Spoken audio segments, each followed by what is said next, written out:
right. Good evening, everyone, and welcome to Navigating COVID-19, the IRS Update Edition. My name is Shawnee Blevins, and I am the president of the National Association of Black Accountants, San Francisco chapter. Founded in 1969, we are a nonprofit membership association dedicated to bridging the opportunity gaps for Black professionals in the accounting, finance, and other business-related professions. Many of you may know that back in April, we started our virtual Navigating COVID-19 series with an IRS presentation by our very own Terry Malone, which focused on tax filing extensions, understanding the stimulus payments, and the People First initiative. Then in May, we followed up with Navigating COVID-19, the Entrepreneur and Small Business Edition with Lee Henderson, EY Assurance Partner and America's Growth Markets Leader. This session was centered around learning what to consider while working to protect what you've worked so hard to create, as well as insights on how small businesses were dealing with the challenges of COVID-19. The event was, of course, sponsored by EY. Then after the horrific murders of George Floyd, Ahmaud Arbery, and Breonna Taylor, we felt it was of the utmost importance that we create a safe space to discuss Black mental health. So we held our Navigating COVID-19 Black Mental Health Edition, which was sponsored by Kaiser Permanente. This session discussed maintaining professionalism while coping with community loss and unrest. The topics included self-awareness, setting boundaries, the effects of the current climate, and coping strategies. Now, if you missed any of the series sessions that I just mentioned, please be sure to subscribe to our new YouTube channel. You'll find the link in the chat shortly. At this time, I'd like to hand it off to our Director of Professional Development, Ms. Ranti Akande. Hello, everybody. Thank you for attending this event. We are just, as Shawnee said, we're just happy to have everybody here, and it's going to be an event that is going to be full of so much great information. So again, as a continuation from our original Navigating COVID-19, I would like to introduce Terry Malone, who will kick it off with an update from this very much anticipated event. Hello, Terry. Oh, I'm sorry. One thing before Terry jumps in, Terry, you can go ahead and get ready. I just want to cover a few housekeeping items. If you have questions throughout the presentation, as I am confident they will come up for each of you, please be sure to use the Q&A feature, which you can find at the very bottom of your screen. So if you scroll on the screen, you'll see the Q&A to the far right just before you see the leave option. Please submit your questions using the Q&A feature. At the very end, we will go through the questions with Terry after she and Ms. Kelly have provided their updates. All right, if some questions do make it to the chat room, we will make sure to pull those out and put them into the Q&A for you. All right, thank you. Go ahead, Ms. Okay, great. All right, can you hear me okay? Yes, we can. Okay, fantastic. First of all, I want to extend a very appreciative thank you to Shawnee, you and Ranti, of course, for allowing me to come back and hang out with you all again. I certainly remember, kind of kicking off this COVID madness, if you will, a few months ago. And I recall that I had extended, the offer that you all allow me to come back and give an update if the opportunity availed itself. So I definitely appreciate you all circling back and allowing me to do that. Again, my name is Terry Malone.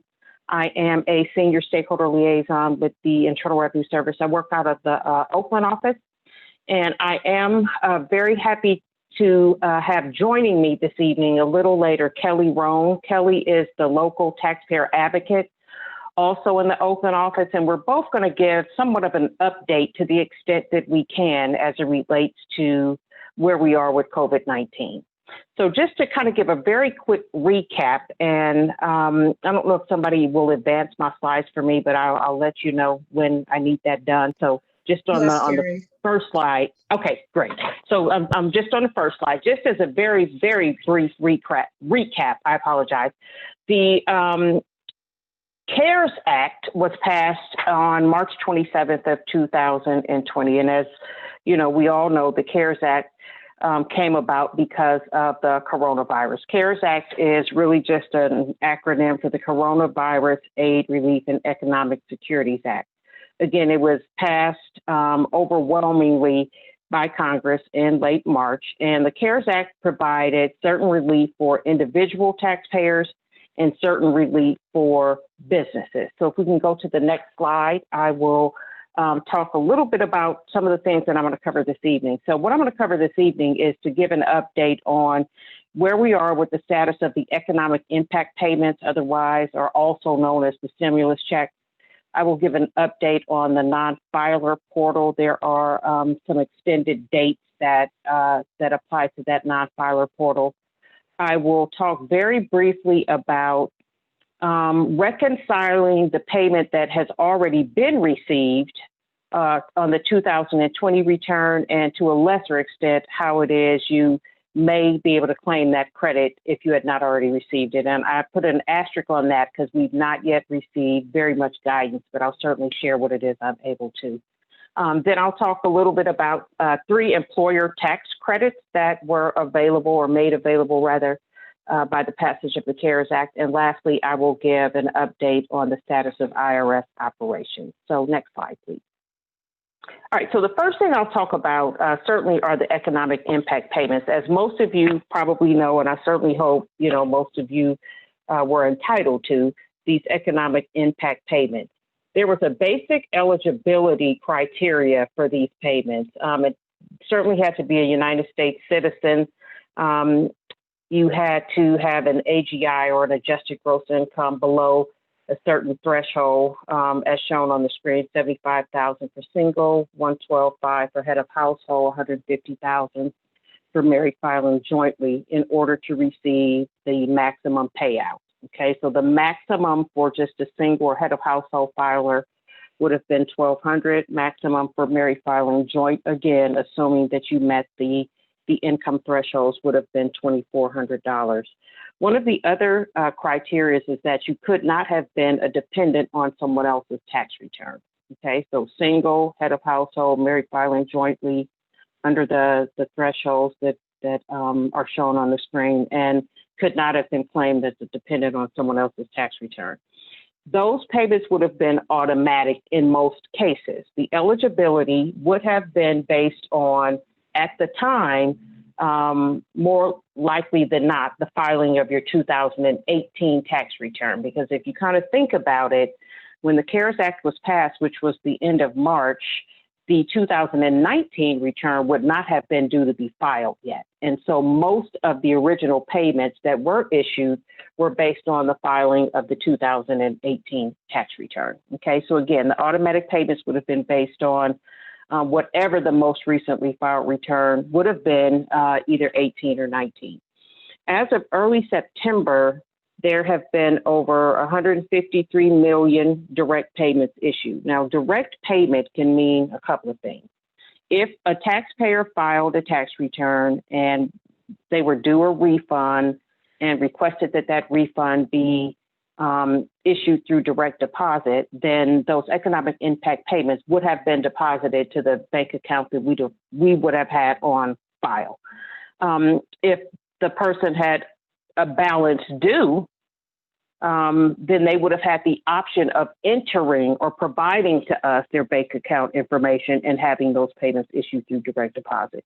There were certainly a subset of folks who would have gotten the payment through paper check, snail mail, which certainly takes a lot longer, but there certainly were a number of people who would have gotten the checks issued that way. And then we initiated a pilot in the Midwest, I believe it was, where there were a certain number of folks who received their economic impact payments on a debit card. We partnered with MetaBank to do that. And so again, those 153 million direct payments are a combination of those types of payments. Of those 153 million, that totaled about $270 billion in income that was paid out. The one thing that I certainly want to point out, and this is not an update necessarily, but just a reminder that those payments that were issued are not taxable income. And so although there may be a requirement to reconcile those payments on the 2020 return, it's really just zeroing it out, if you will. Those are not taxable income in any shape or form, which is definitely a good thing. The one thing that I do want to provide in terms of an update as it relates to the actual economic impact payments is that the IRS's commissioner a few months ago had to testify on the Hill. And needless to say, there were a number of questions and, quite honestly, complaints about how we handled the issuance of the payments and certainly how we handled the response to, or non-response, quite honestly, to a lot of the inquiries that had come in. And so as you can probably imagine and hopefully appreciate, when the coronavirus hit, it shut down the IRS. I mean, to the life that I certainly have not seen ever, and I've worked there for over 30 years. And so, you know, it pretty much put a halt to everything. All of our enforcement stopped, all of the offices pretty much closed down. And so it really just created a firestorm of backlog that we're still trying to dig out of. And I'll talk about that, I believe, on the last topic that I'll cover. But in any event, when the commissioner testified before the Hill, he got an earful from some of the congressional staffers who had expressed concerns that they were receiving from their constituents. So the constituents in any given area would contact their congressperson, complain, or not, well, yeah, validly, lodge a complaint that they either had not received the payment and could not get through to us to figure out why they hadn't received the payment, or they had received the payment and it was not in the amount that they thought they should have been entitled to. And so based on the testimony of the commissioner, he agreed to set up a legislative affairs economic impact payment mailbox, email box. And so this was a dedicated, I'm saying was, it still exists. This is a dedicated email box that is available only to congressmen and congresspersons and senators who would receive these inquiries from their constituents. They would have the opportunity to submit whatever the issue was to us, and then we would subsequently look into what the status of their payment was. Needless to say, this was a mess. There were over, at one point, close to 200,000 messages that had come into this box, which required a number of IRS people who were already stretched, already not at capacity in terms of staffing. We had to pull off probably 500 employees from their quote unquote normal duty to address some of these inquiries. While the inquiries have diminished quite a bit, we are still in the process of reconciling about 80,000 inquiries. And what that means is that we are still documenting, if you will, what happened to the payments of 80,000 folks. And so, again, for the most part, most of the payments have been issued, but there certainly are some that we are still trying to reach. So if you could go to the next slide for me, which will kind of segue into this next portion. So as I mentioned, or maybe I didn't, most of the payments that did go out, this 150 plus million payments that went out, most people had to do nothing to receive that. Again, the majority of the payments would have been based on the most recently filed tax return, either 18 or 19. There were also a subset of folks who would not otherwise have had a filing requirement, but would have been entitled to the economic impact payment. That would have included Social Security recipients. That would have also included Veterans Administration, so VA beneficiaries, and it would have also included SSI recipients and lastly, the railroad benefit recipients. So folks who would normally have received those types of monthly benefits and would not have otherwise had a filing requirement, they would automatically have received those economic impact payments in the method in which they would have received their monthly stipend. Okay. And so in addition to that, though, we also deployed, if you will, a campaign to try to identify those folks in what we refer to as the underserved communities. And so that would have been recipients of food stamps, of general assistance, of or folks who had no income at all. No income at all. Okay, so those folks in our communities, quite honestly, are entitled to these payments, and it's quite honestly been an uphill battle trying to identify who these folks are, and not only identifying them, but ensuring that they're aware that they too are entitled to these payments.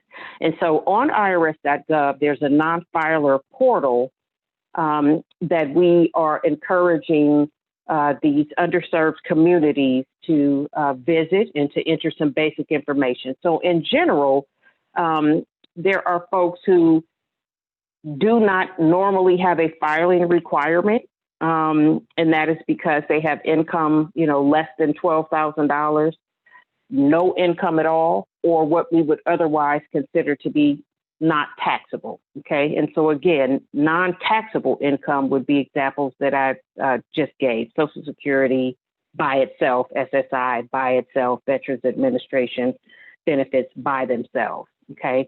But those folks who perhaps get general assistance or just otherwise have income below 12,000, annually, or no income at all, they are still entitled to these payments. And so this non-filer portal was originally scheduled to shut down at the end of this month, the end of October. We've extended that to November 21st. So I am asking, that you all as an organization, and certainly as individuals, that if you are aware of any folks in the community, in your family in general, that would fall under the example or the qualifications, rather, of those who would not otherwise be required to file, to please ask them to visit IRS.gov, specifically this non-filer portal, and complete the information that is needed for them to receive this payment of either $1,200 if they're single, head of household,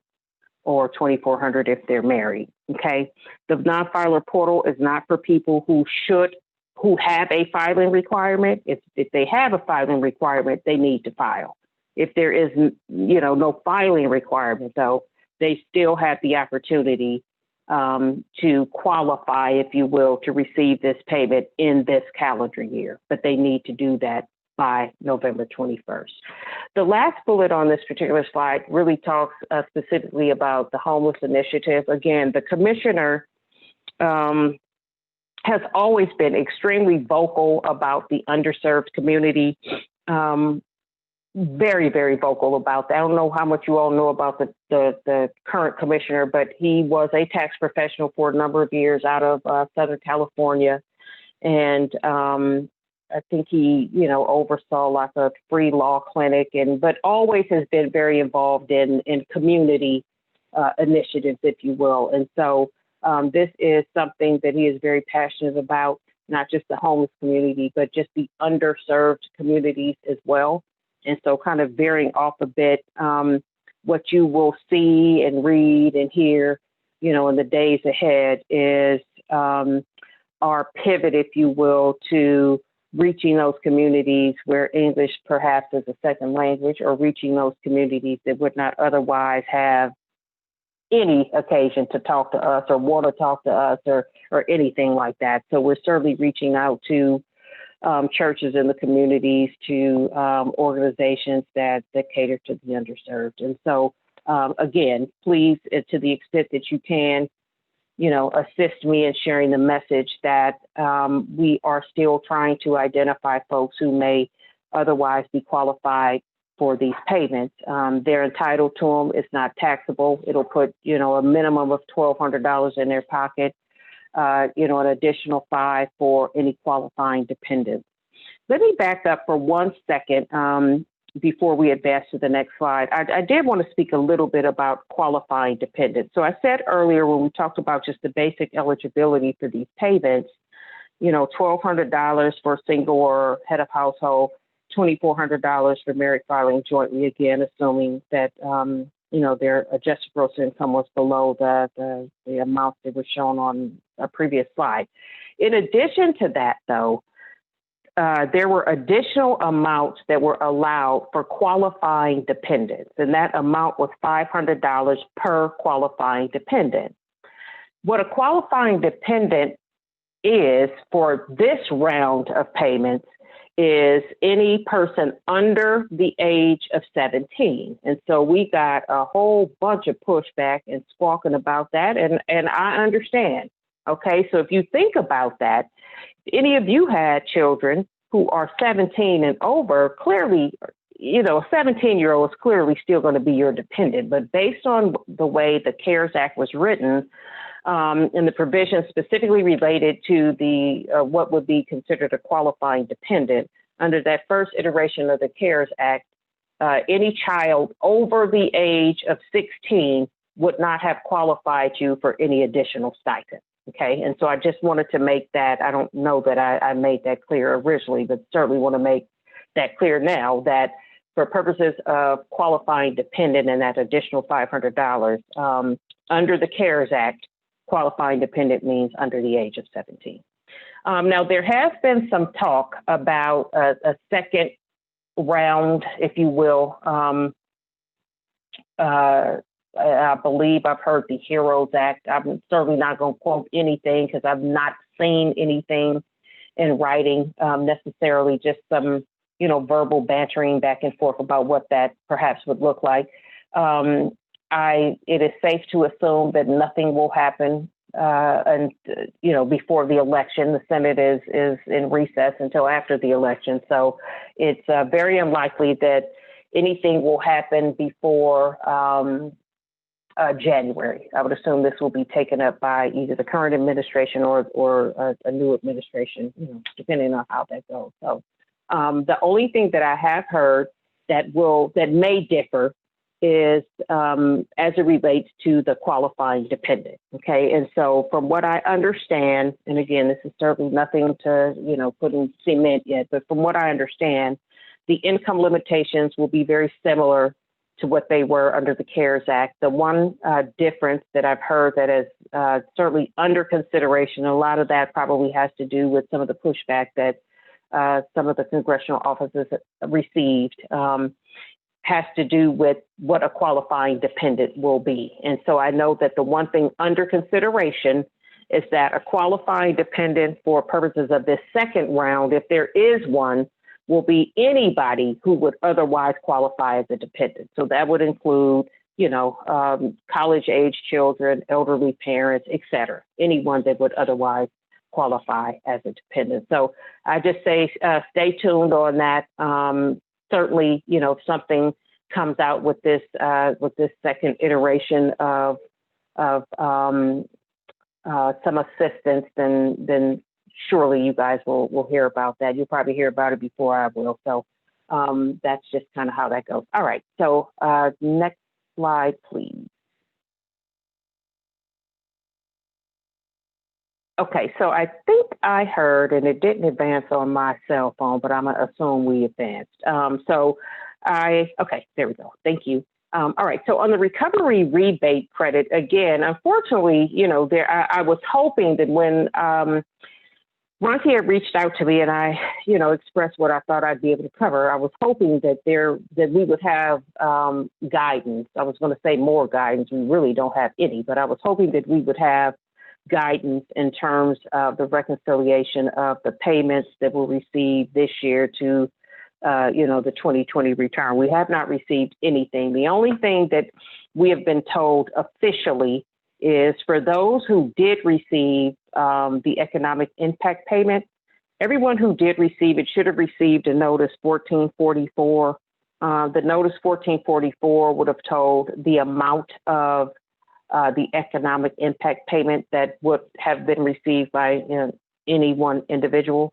It also would have asked that you keep that letter because there will need to be a reconciliation of the amount received to the 2020 return. Again, none of the payment is taxable income at all under any circumstances. So quite honestly, I'm not even sure what the reconciliation is about, however. And that's really all I know. One thing that I will say is that there has been some talk about those folks who may not have, well, there are a couple of situations. Folks who may not have received the payment during 2020 and for whatever reason were not able to, complete information or submit information, rather through the non-filer portal or whatever their situation was. They will somehow be able to get that credit in 2020 as a refundable credit, similar to earned income tax credit. Okay. Again, they have not said how that's going to work, what type of form that's going to be required to do that, but it will be, again, for those who did not, for whatever reason, receive the payment already, but would have otherwise qualified, that they will be able to get that as a refundable credit on the 2020. Stay tuned for that. I've not even seen a draft form of what that calculation would look like. The same would be true for those who did get a payment, but perhaps for whatever reason did not get the additional $500 for that qualifying dependent that was under the age of 17. They will be able to reconcile that and get that additional $500 on the 2020 as a refundable credit. Likewise, for those who may have thought that they were entitled to, let's say, $1,200 as a single person, but for whatever reason got a reduced amount, they may be able to reconcile that and get that excess amount on the 2020 as a refundable credit. I will definitely keep you all updated as additional information becomes available, but unfortunately, that's all I have on that right now. So next slide, please. All right. So we talked a little bit about, or probably at length, about, some of the credits or opportunities that were available for individual taxpayers. I mentioned during the introduction that there were also some credits that were available for businesses, okay? And specifically, the employer tax credits included three. The first is an employee retention credit, which I'll talk about. Then there were some paid sick and leave credits, which I'll talk about. And then there were deferral of employment tax deposits. And the one thing that I did not include on here, but I will talk about, is a recent meaning, I think the president signed this August 20th, was an optional deferral of the Social Security tax. So I'll talk about that last. Again, it's not included on the slide, but it occurred to me later that I probably needed to at least mention that. So let's start at the top, again, with the employee retention credit. So the employee retention credit was designed, or is designed rather, to encourage employers to keep employees on their payroll. It's a refundable credit that is 50% of up to $10,000 in qualified wages paid to an employee by an eligible employer that's experiencing, and this is critical, that is experiencing economic hardship related to COVID-19. Okay, so this particular credit is for wages that were paid between the periods of March 13th, 2020 through the end of the year, through December 31st of 2020. The credit is generally available to all employers, regardless of size, including tax-exempt organizations. However, as with anything with IRS, there are always exceptions to that general rule. And so the exception to the types of employers that would not qualify are twofold. The first is no federal, state, or local government or their agencies or subsidiaries are eligible. Okay, so no government, state, local instrumentalities are eligible for the employee retention credit. In addition, any business that received a small business interruption loan under the Paycheck Protection Program are not eligible. It's kind of like double dipping, right? If you already got a loan that kind of helps you get out of, perhaps the economic hardship that you have as a result of COVID, then you cannot, in addition to that PPP or that Paycheck Protection Program loan, also get a credit for retaining those employees. Okay, so then the eligible employers must fall into one of two categories. Okay, the first category is that the employer's business is fully or partially suspended by government order due to COVID-19 during the calendar year. So you kind of think about that. I mean, we're just now kind of coming out of, I don't even understand what these colored tiers mean, to be quite honestly, but you just think about it from a practical standpoint. We're really just now coming out of the total lockdown. And so I would assume, just from a practical standpoint, that there would be a large percentage of employers who could potentially qualify just under that first category. And again, that's fully or partially having their operations suspended due to government order because of the COVID. The second category is that the employer has a significant decline in gross receipts. Okay, this begins with the first quarter in 2020, when an employer's gross receipts are below 50% of the same quarter in 19. Okay, so that's going to require obviously a little bit of comparative analysis. And, certainly if you don't fall under category one, where the business is fully or partially suspended, then you definitely would want, as an employer, to consider whether or not your gross receipts are less than 50% of what it would have been during the same quarter of 2019. Okay, and so if assuming that you meet any of those criteria that we just talked about, then you go down and you figure out, all right, so what are qualified wages? So qualified wages are paid by an eligible employer. We're going to assume you're eligible based on the criteria through the March 13th and December 21st, 20.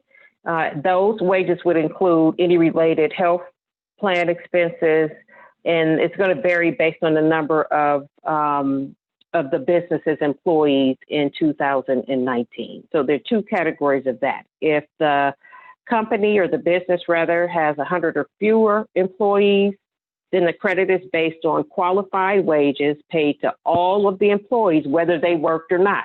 Okay, so small businesses, 100 or fewer employees, the credit is based on qualified wages paid to the employees, whether they worked or not. Okay, for companies that have more than 100 employees, then the credit is allowed only for those qualified wages paid to the employees for the time that they're not providing services during the calendar quarter. Okay, so an employer who would qualify for the employee retention credit could not use the same wages to determine whether or not they would also qualify for the paid sick leave or the leave credit. All right. So we're still on the same screen. We talked very briefly about the employee retention credit, what it is, who the eligible employer is, what eligible wages are considered. Now let's talk very briefly about the leave credit. So there are a couple of leave credits there that are available. There's a paid sick leave credit, and that is kind of twofold. So there are two qualifying factors with that. Okay, so for the paid sick leave credit, if an employee is unable to work because they are subject to a COVID-19 quarantine or isolation order, or they're advised to self-quarantine because of COVID-19. Obviously, this is advised by a doctor, or they have COVID-19 symptoms and are seeking a medical diagnosis, then the credit is at the employee's regular rate of pay, up to $511 per day, and $5,110 in total, up to 80 hours. Okay. So again, if they're subject to a quarantine, they're advised to quarantine, they have COVID-19 symptoms, then the credit is available at the amounts that I just stated. If they're caring for someone else who is subject to a quarantine or an isolation order, or they're caring for a child whose school or place of care is closed to COVID-19, which I'm sure we all, have either personally experienced or definitely know someone who has, or they're caring for a child whose child care provider is unavailable for COVID-19, then the credit is based on 2/3 of the employee's regular rate of pay, up to $200 per day, or $2,000 in total for up to 80 hours. So you see that with those paid leave credits, if you personally are affected by COVID, then the credit is based on 100% of the employee's rate of pay, up to $511. If it's based on the care of someone else, or your child rather, or your parent, then it's based on 2/3 of an employee's regular rate of pay, up to $200 a day, or $2,000 in total. And then the paid family leave credit is for an employee who is caring for a child whose school or place of care is closed due to COVID. Okay, or they're caring for a child whose child care provider is unavailable because of COVID. Then the credit is based similarly for the second part of that paid leave credit, meaning that it's based on 2/3 of the employee's regular rate of pay, capped at $200 a day, but in this case, up to 10 weeks or $10,000 in total. Okay. The other credit that I will briefly talk about is the deferral of certain employment taxes. So what that did was that allowed employers to defer the deposit and payment of the employer share of Social Security taxes, and self-employed individuals to defer payment of certain self-employment taxes. That deferral is effective through December 31st of 20 as well. The one thing that is not included on the screen that I do want to talk about briefly, because this is relatively new, is on August 8th, the president signed an executive order allowing an optional opt-out, and this is Terry's word, certainly not the legalese, an optional opt-out or deferral rather of the employee's portion of Social Security and Medicare tax. Okay, it was designed only for those employees whose wages, I believe, were less than $4,000 a month. So let me see if it's $4,000 a month or $4,000 a pay period. So any employee whose wages were $4,000 or less per pay period could opt out of paying those the Social Security and Medicare tax. The one thing that I certainly want to, really just kind of impress is that it's not mandatory, first of all. It is not a mandatory thing. The employer does not have to. They can opt out of offering that.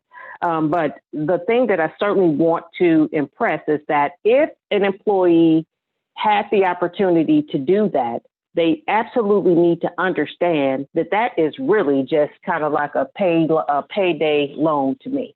They have to pay that back. That is not forgiven, if you will. Okay. And so if they deferred paying their portion of those employment taxes, that's all it is a deferral. They would have to repay that at some point in 2021. And I can certainly get the exact language for that if you all are interested. But just understand that that is what I refer to as, lack of a better term, kind of a loan, if you will. It's not a forgiveness of that debt. It's just a deferral of that debt. Okay, so next slide, and I'm not sure. I think I have about 5. I'll try to wrap this up for Kelly. All right. So let's go to the next slide. One of the things that, and this is really a big one, when the CARES Act was passed and, IRS pretty much shut down, if you will, it had a significant impact on a number of our processes. We literally just stopped all enforcement action. We immediately did a suspension of most enforcement action. So most audits stopped, most collection activity stopped, most levies stopped, most liens stopped. And so we did do a significant suspension, I will say, of certain activities. The one thing that was not suspended were the any criminal case that was, in the queue, if you will, continued to be in the queue. Okay. And so we have most of those processes were suspended until July 15th. We have slowly but surely started ramping up a number of activities. And so I'll talk very briefly, because again, I certainly want to give Kelly the opportunity to, to give her overview on Taxpayer Advocate. But in terms of the resumption of operations, there are and continue to be some processing delays with the paper returns that may have been filed, with paper, checks that may have been sent in. We are digging through slowly but surely just a ton of correspondence that has come in, from the period of March, even to date. Okay. And so there is absolutely no need, and we're actually requesting that if a person filed a paper tax return and have not heard anything from us, please do not file another one. That will just further delay the processing. So you don't need to file a duplicate. If there's nothing on irs.gov, calling the 800 number is not going to help you, because they're not going to know anything more than what would be on irs.gov. Where's my refund if you were due one? In terms of a paper, of any payments that have not been negotiated by us, we will not assess any penalties for payments that we process late. Okay, so as long as the payment was received by that extended payment date, which would in most cases have been July 15th, we're not going to assess any penalties. We're going to process the payment based on the postmark date, not by the date in which we, actually negotiated that payment. What we are asking is that you make sure that you have the funds available, to cover any payments that may have been remitted to us, even if it was months ago. So definitely do that. We're also encouraging people to really, to the extent possible, to take advantage of all of the resources that we have on irs.gov. There are a number of sites that may be helpful, certainly, in terms of checking the status of an economic impact payment, checking, the status of a regular income tax return. Kelly might talk a little bit about that, because there certainly were and still are probably a number of 2019 returns that have been filed but have still not been processed, even some electronically, where refunds have still not been issued. The majority of those probably have to do with some of the filters that we have in place, in terms of fraud prevention as it relates to earned income tax credit and things similar to that. So to the extent possible, we're still encouraging people to really avail themselves to some of the options that we have available on irs.gov. There is a publication, Rafi, that I will send to you. I'm trying to find the number. I think it's a 5163 or something like that, that gives a list of products, if you will, that are available electronically for both individuals and tax professionals. So I will send that to you once we get off of this webinar. And if you could share that with your membership, that would be great. Absolutely. One of the Okay, great. Then telephone options, obviously the toll-free numbers are slowly but surely coming back online. I would try to avoid that at most costs, because while we are bringing folks back on, the wait times are still horrendous, probably more so than they were before. I would definitely use the telephone option as a last option, if you will.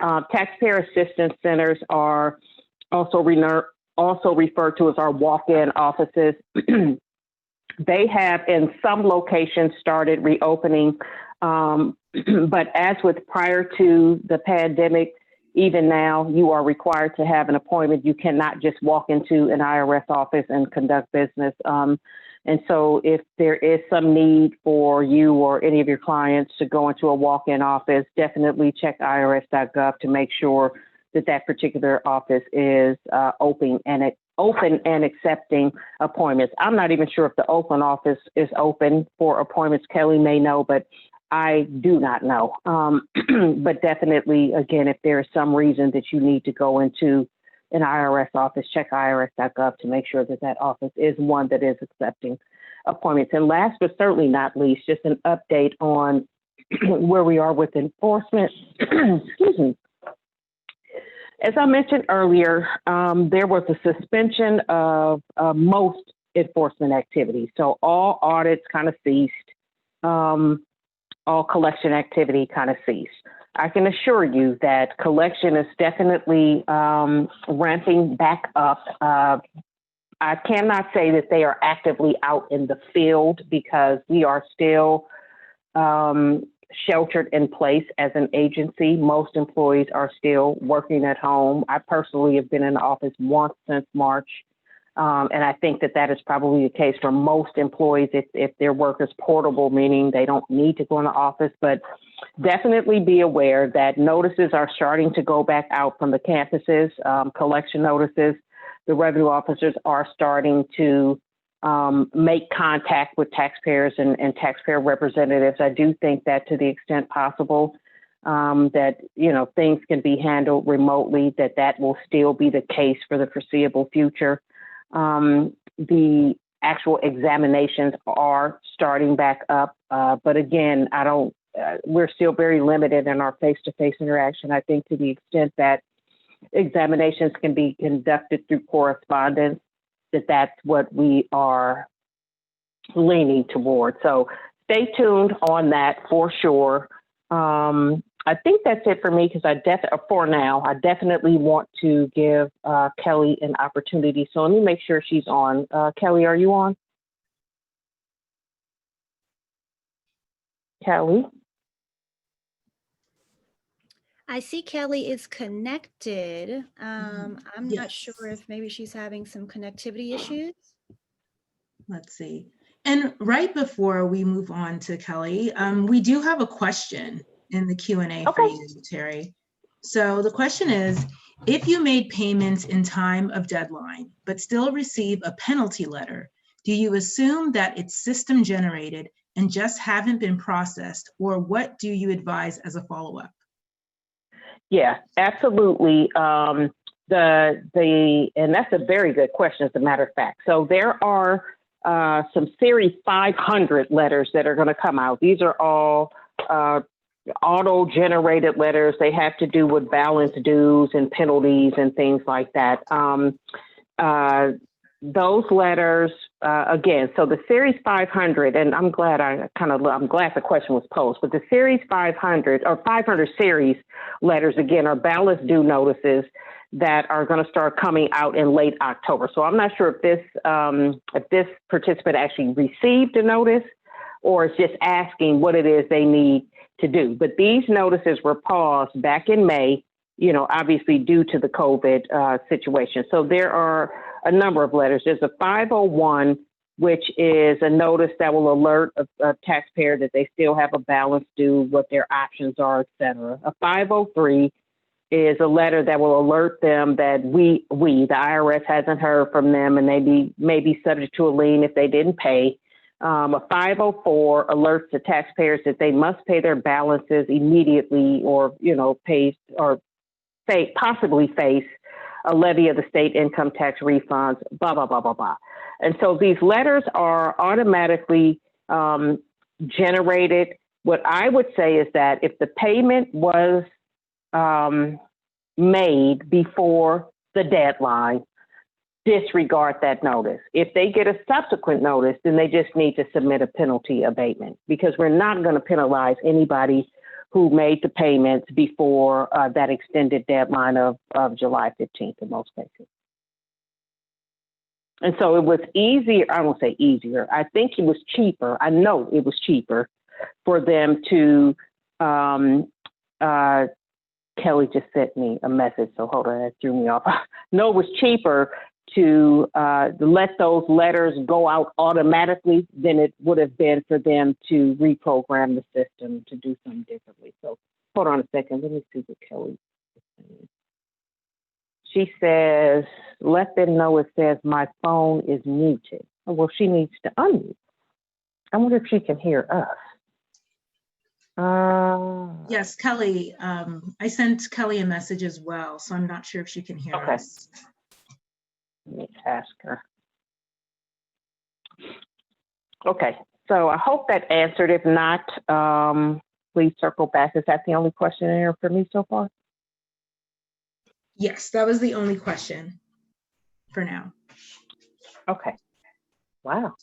I must have talked everybody to sleep. Look, I'm gonna have to go get well, I can get a cocktail. I'm not at cocktail place Oh, yet. actually, there's one more question.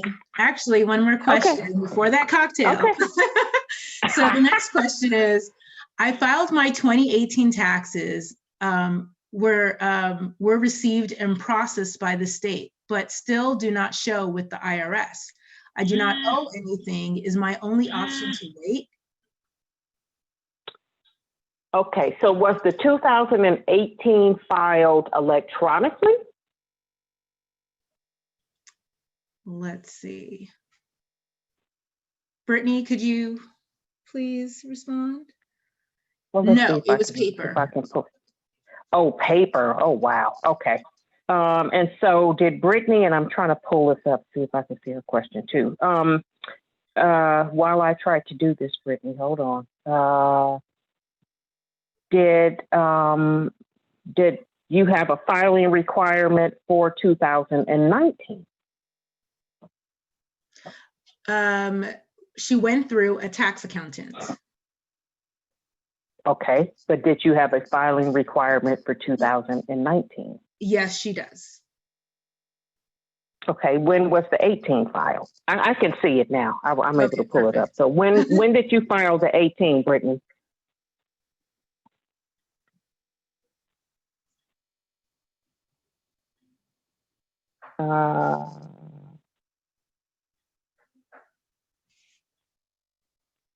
March of 2020. Wow. Okay.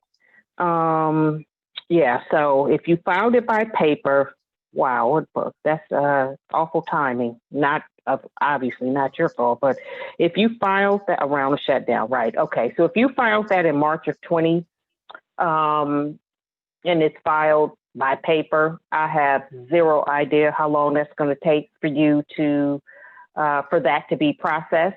I'm assuming, and you can correct me if I'm wrong, and I'll certainly give you my personal email address. You can email me. We can talk about it offline, but I'm assuming that if you have not filed 19, that you are assuming that 19 would not qualify you for the payment. And if that's the case, then there really isn't much you can do but wait for the 18 to be processed, or see if you can reconcile it on the 2020 again, once they come out with whatever the qualifications for that will be. Okay, so I see Michael. Hey, Mike, how you doing? Hope you're good. All right. Has there been any movement in making the expenses paid with PPP funds deductible? Otherwise, there are going to be a lot of huge tax liabilities for next year's filing. Not that I have heard of, Mike, but, you know, I'll certainly do a little digging and see if I can find anything officially or unofficially. So can you shoot that to me in my personal email as well? And I will follow up on that for you.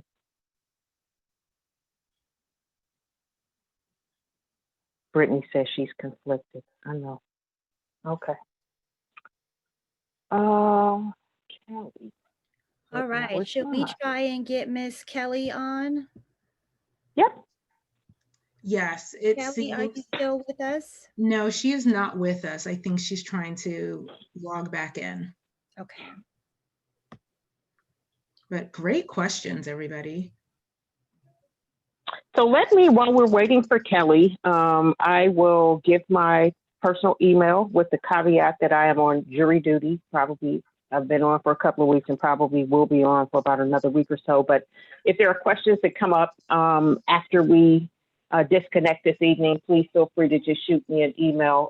And it is terri.malone@irs.gov.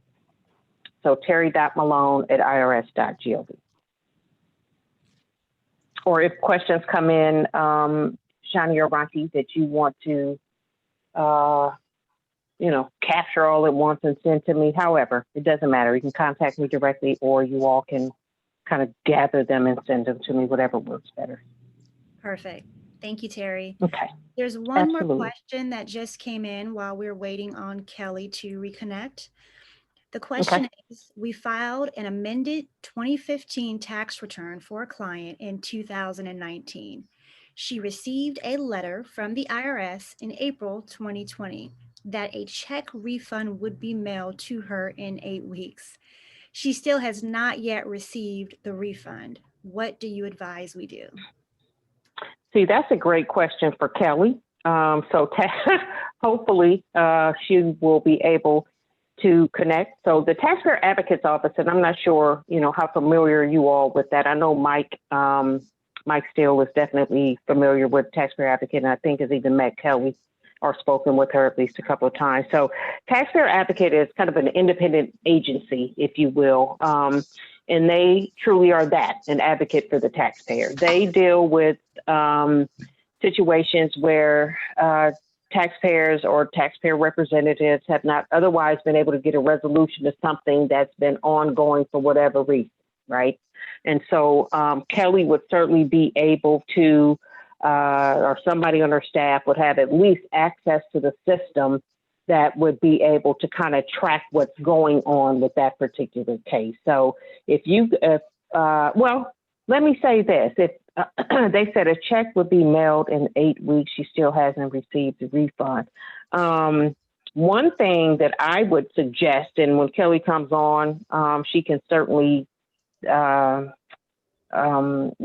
a counter response to that, is that, Chica, you initiate a payment tracer.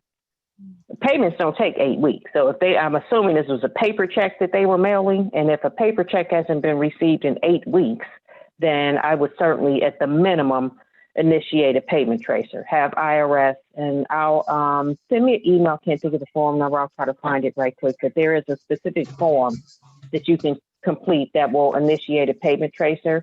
If the payment has been negotiated, then IRS will reissue the payment. If it has not been negotiated, then they will just stop payment on that and reissue. So that, at the minimum, is what I would suggest that you do, is initiate a payment tracer.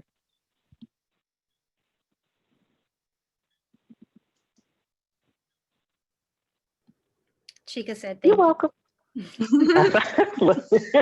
I'm looking at myself. Okay, I don't know what happened.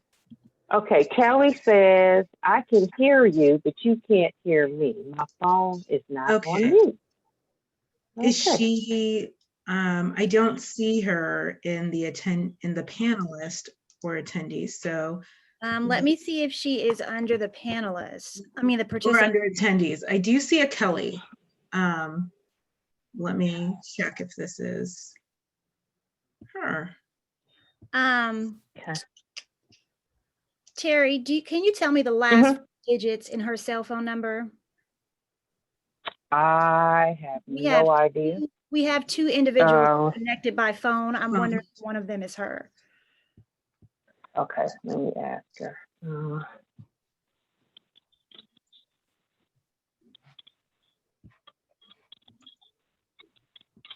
Hi, Kiyashi. We have a new NABA member that happened to join the event tonight. Welcome, Oh, welcome. cool. Throw out some shout outs. We see Mike Steele, Nicole Felix, Miss Patrina, Miss Portia. Hey, Rashana. I see Fola. I see Jeffrey, Chica. I do see a Kelly. I'm wondering if this is Kelly. I see a Lisa Johnson. I'm not sure if this is my Lisa Johnson. If it is, hey.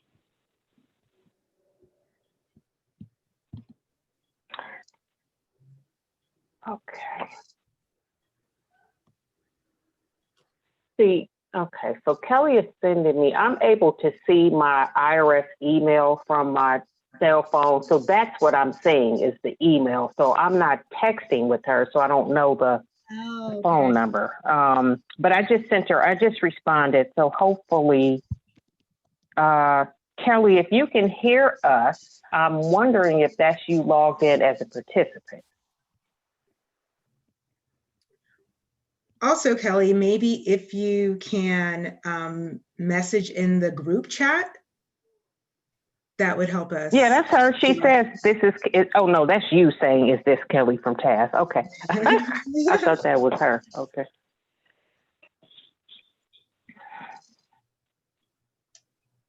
Okay, so let's see.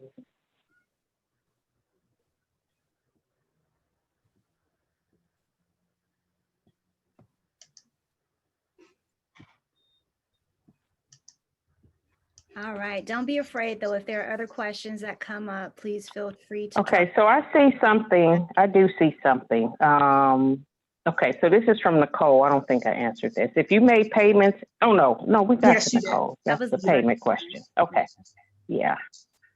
Okay, Mike, I'm gonna look up yours too. Okay. Okay, I think this is Kelly. It says I'm here. This is Kelly. So Ronti, if you Yes. click on that individual, can you see if there's an option to promote her to panelist? Yes. So I just did. So this Kelly is now a panelist. Perfect. All right, Kelly, we just need you to unmute yourself. Here, I will unmute. There you Okay. go. You are unmuted, Kelly. I'm gonna go on mute. All right. Kelly, do we have you?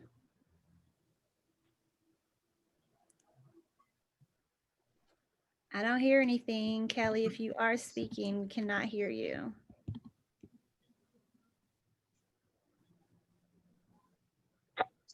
It's weird because it looks like she's unmuted. Yeah, she's unmuted.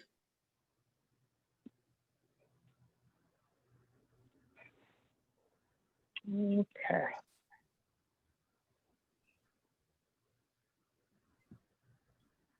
Yeah, 6628 is her number. She is the 6628. Okay, let me. Try that one, promoting that one. Yes, perfect. Okay. Thank you, Terry. Mm-hmm. Okay, 662. Okay, so I've just allowed this. And if you could unmute yourself.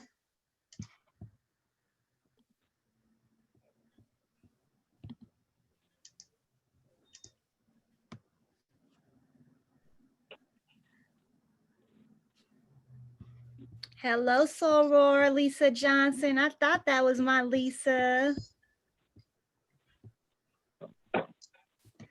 Well, as we're still kind of working through some of these technical concerns, I definitely want to thank all of you for participating. Again, if you continue to have questions that come up, feel free to reach out to our chapter or to reach out to Ms. Terry Malone directly. We are all here to support you in getting your answers or your questions answered as soon as possible. So we do have a few more questions that just popped up in the Q&A. Okay. Let me know if you can hear me. Yes. Oh, hey,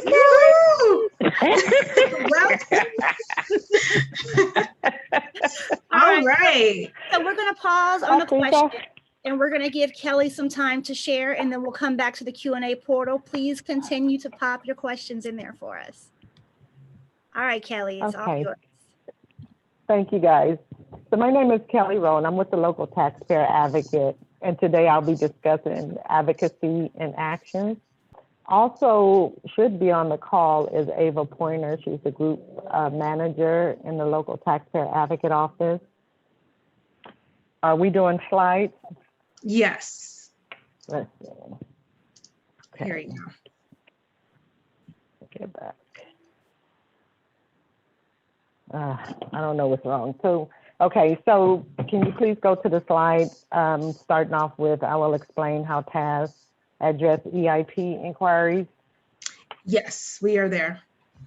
Okay, so I will address how TAS address EIP inquiries, how TAS EIP case acceptance criteria are met, and TAS involvement with refund inquiries. So throughout this call, you're going to hear me talk about EIP, and of course that stands for Economic Impact Payments. Next slide. And before we really get started, I'm not sure how many of you are familiar with the Taxpayer Advocate Service. We help customers experiencing economic hardship. And of course, during this pandemic, we are receiving many, many cases. Our advocates inventory right now is kind of ranging from like 147 to 167 cases, when normally it should range about 80. So therefore, me and Ava, since we're getting so many cases, our advocates are getting so many cases, Ava and I are kind of monitoring and encouraging that our advocates communicate via phone instead of written communication. We believe that phone contacts will allow us to get a better mutual understanding with the taxpayer and develop a better rapport and to secure the required documents necessary to move their cases forward. We have been given the authority and task to correspond with customers via email, which we normally can't do. There's a firewall, but we have received that acceptance during the pandemic. We can also send letters using secure zip and e-fax.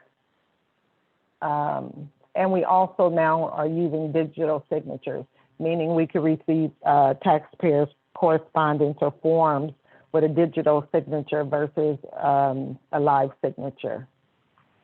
Some of the documents that we would receive would be like identity theft affidavits, which is Form 14039, claims for refunds and requests for an abatement, collection information statements, Form 433F, and a lot more. The only documents that we will not accept in our office with a live signature, without a live signature, is original tax return. Our office task cannot accept live tax returns, so they would have to file their returns through the Internal Revenue Service and then contact our office for assistance if needed. Next slide, please. We found that many EIP cases that came into our office was delayed due to problems stemming from a filed 2019 return or a 2018 return if the 2019 return wasn't filed already. Problems such as identity theft, duplicate returns, and return verification operations, which typically stop both the taxpayer's original refund and or their EIP. Although the IRS is limited in their resources right now, TAS has continued to work cases as normal as long as TAS can resolve the taxpayer's initial issue that may have placed a hold on their refunds. If we can help them with their initial issue, that should allow the system to systemically release their tax refunds or their EIP, whichever is being held. We have modified our acceptance criteria during the pandemic as IRS continued to implement automatic recoveries to correct the EIP issues. Next slide. This question, did the taxpayer not receive an EIP or only received a portion of the EIP and need assistance, I'm going to read out to you, there's not going to be like 9 situations where TAS can assist customers. So the first one is EIP issued through direct deposit more than 5 days ago. We received a returned EIP on a married filing joint return and one spouse is ineligible. It could be due to the taxpayer being deceased or incarcerated. Mailed EIP paper checks over 4 weeks ago and the customer did not receive it. An unprocessed injured spouse claim that was filed and associated with the return used to compute the EIP. EIP delays because of problems with the 2018 or the 2019 tax return. These issues typically stop both the customer's original refund and the EIP that had an identity theft issue, showed a duplicate return, or an IRS compliance program hold. If TAS is able to resolve the customer's original issue for an example, the identity theft or duplicate return, if we can resolve that with the Internal Revenue Service, then the systemic should automatically release the customer's refund. If not, we have other avenues of contacting the Internal Revenue Service to let them know. We'll speak with the customer, find out if the IRS needs any additional documentation to process the return, secure from the customer, forward that to the Internal Revenue Service. Sometimes it's the benefit of coming to TAS when individuals are having an economic hardship, because a lot of our cases, or most of our cases, take priority.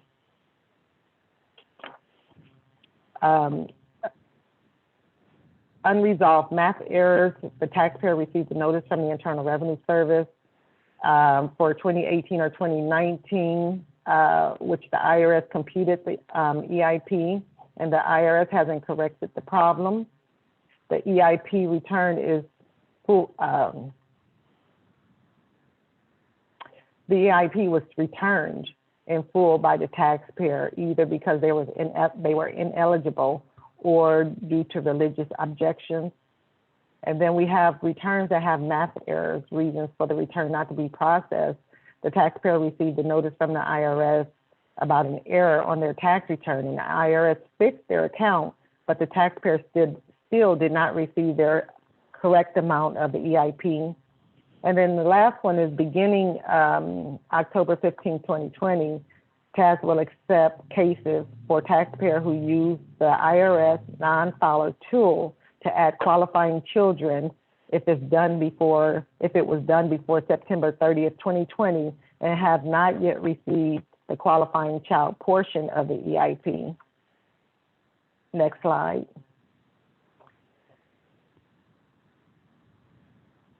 So when it comes to returns and refunds, TAS is not permitted to accept, like I said earlier, the original tax return from the taxpayer. So we are very limited right now on our ability to assist many taxpayers that filed a paper tax return. The IRS is behind in processing original returns due to office closures, which limits our ability to assist customers. However, if the taxpayer or their representative filed an electronic return, then we are able to assist that customer. As long as we can see some data in the system, then we can work with the IRS to get their return finished process, or whatever hold they may have on it, have them release that hold. And so during the pandemic, our goal is to help taxpayers receive their refunds or EIPs in the most expeditious manner. So right now we are receiving just an overwhelming amount of cases due to economic hardship. And I think that's the end of my presentation. Next slide.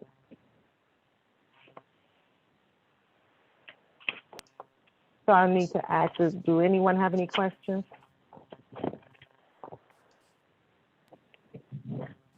Can you guys still hear me?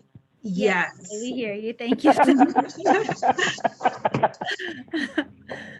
All right, so I'm going to jump into the Q&A portal. Please, if questions come up as we're answering some of these questions, please feel free to drop yours in the chat or the Q&A portal.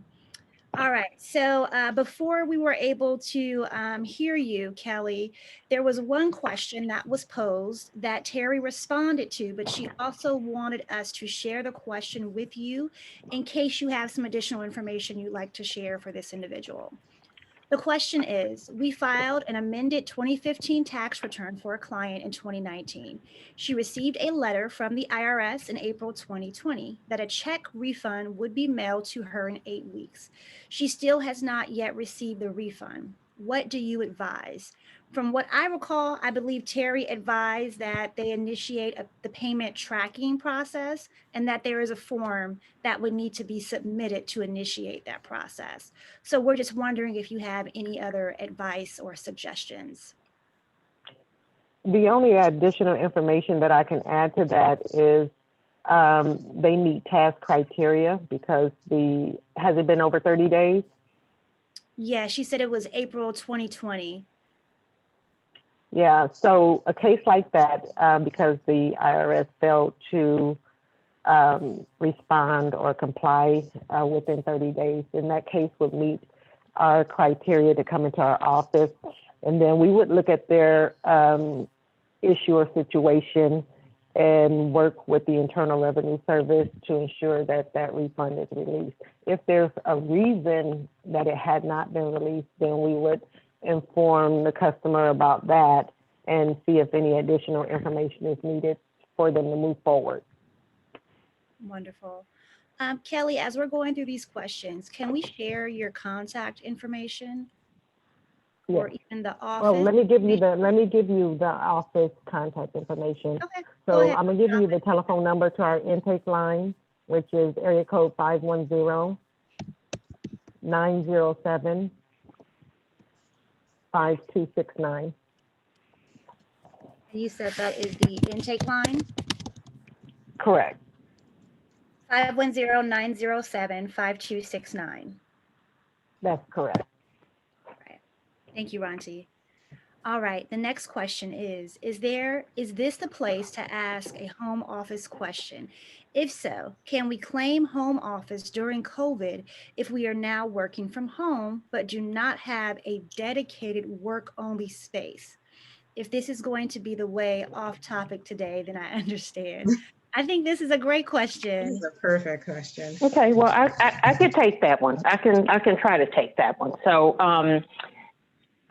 in general, if you are an employee, okay, so now we have to go back to even prior to the CARES Act and coronavirus and all that, right? So we have to go back even a little further to the Tax Cuts and Jobs Act. And so that was passed in 2018, I believe. And what that did was, kind of restructured the tax brackets. It made some significant changes. It eliminated dependency exemptions. And personal exemptions. It made some significant changes on Schedule A, meaning your itemized deductions. Okay, so as an employee, one of the schedules on a Schedule A was a Form 2106. The 2106 was for unreimbursed employee business expenses. Okay, if you are an employee and would have been expected or required in this particular situation to work at home, okay, then any related expenses that would otherwise be unreimbursed by your employer would have been claimed on that Form 2106, which would have been claimed on that Form Schedule A.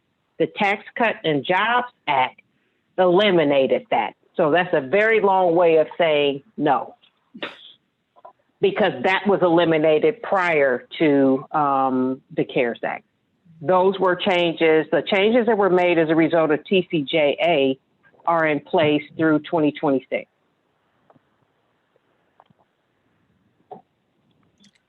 All right. I'm sure that's not what you wanted to hear, but that's pre-COVID.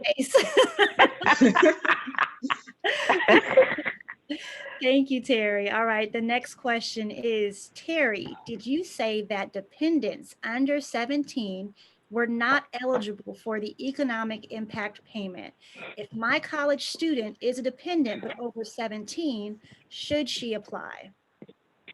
Okay, so no, what I said was that a dependent under 17, 16 and under would have qualified you, Katrina, assuming that you otherwise would have qualified for the economic impact payment based on your filing status and your income. Okay, so assuming you would have otherwise qualified, then your dependent child under 17 would have qualified you for an additional $500 in economic impact payment. If you claimed your dependent child, let's say the dependent child is over 16, they're 17 or over, but they're still your dependent, okay? You would not have gotten the additional $500 because they're over 16, but they would not get the payment either because they would have been a dependent on your tax return. That's where that pushback has come into play, rightfully so, you know, with really the discussion about a part two to this. And so it really just eliminated the ability for you as the parent to get that additional $500 because the dependent was over 16, but it also eliminated the dependent from being able to claim the credit because you still did claim them on your tax return. So I hope that makes sense. I didn't say that they were not eligible. I'm saying you would not have received the additional $500 if they were over 16, but they would not have qualified because you claimed them. So hopefully they will correct that if there is, you know, a part two to this act. That's certainly one, and that kind of goes back to some of what I at least said I heard. You know, the word on the street is that they were definitely going to take a closer look at determining or broadening rather the scope of who an actual qualifying dependent was beyond that age limitation. Awesome. Thank you, Terry. Patrina said thank you. Absolutely. All right, so we have gone through all of our questions and it is now 7:24. So if there are no additional questions that are coming up, then we're going to go ahead and wrap up. Again, I really want to say thank you to Terry for joining us yet again. Thank you to Kelly for coming out and joining us. We definitely appreciate both of you and for just taking the time to provide your insight and your guidance with all the knowledge that you have obtained over your years of service with the IRS and the Taxpayer Advocate Service. At this point, I do want to reiterate, if you have missed any of our Navigating COVID-19 sessions, please be sure to check out our new NAVA San Francisco YouTube channel. All of our past sessions have been uploaded. I just dropped the link in the chat. Make sure you subscribe. That way you will always gain access to our most recent Navigating COVID sessions. Ronti, is there anything else we'd like to share before we close out? Again, we shared the intake number. We also shared the email address for Ms. Terry Malone. Be sure and feel confident in reaching out to either or both with any questions. And don't forget to vote. Vote, yes. Girl, look, I was about to say that. I was in closing. In closing. Oh my God. Look, I know I'm amongst family, so I was sure about to say, please vote as though your life depended on it. Absolutely. Okay. All right, because it does. Because it does. Literally, yes, it does.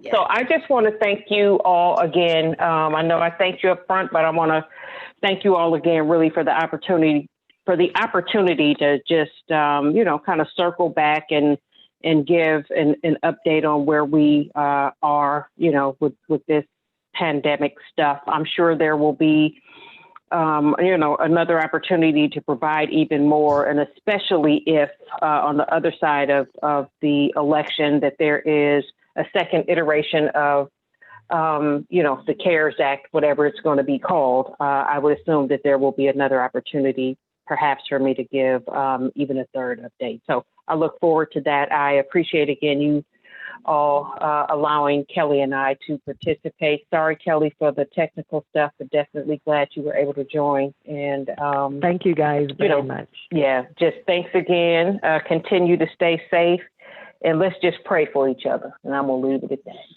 Thank you so much. And for those of you that are not yet Everybody. members of the NABA San Francisco chapter, we did just drop the link to our website.